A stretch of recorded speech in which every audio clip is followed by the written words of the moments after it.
Ask for what you want. You see, many of us, we don't ask for what we want. And then when it's not given to us, we get upset. But in the first place, we should have asked for what we wanted, especially in relationships.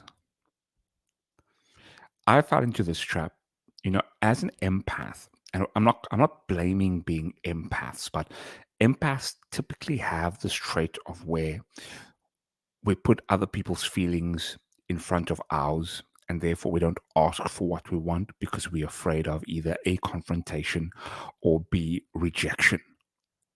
And maybe you find yourself in this space right now where you are, quote unquote, an empath and you're sensitive to other people's emotions and energy. And because of that, you don't ask for what you want. You see,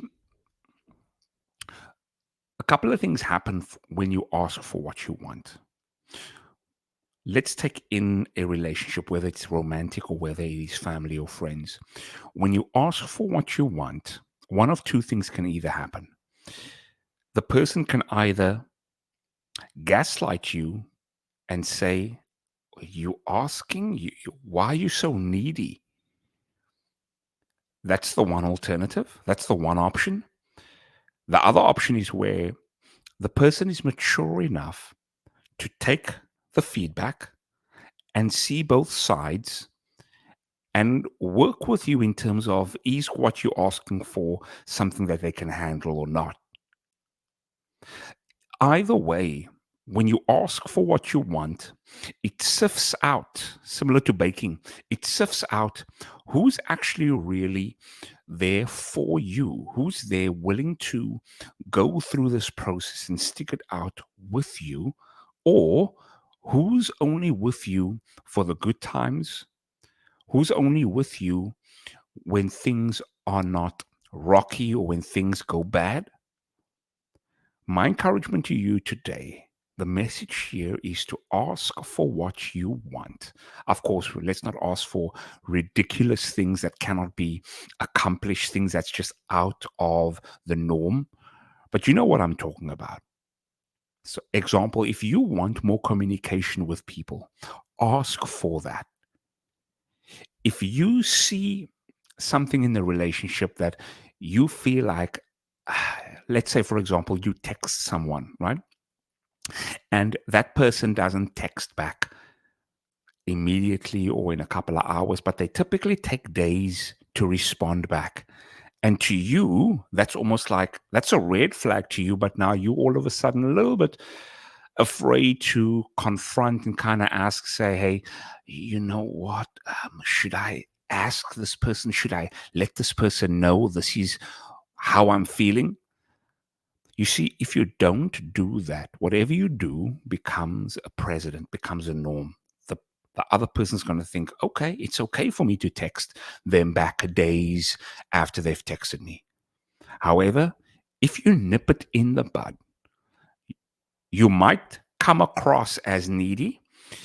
Now, a small nuance to this, you can come across needy in a negative sense, which can be a turnoff. And this is typically shown through your facial expressions, through your mannerisms, through your non-verbal cues. And this legitimately can be a turnoff. It can be.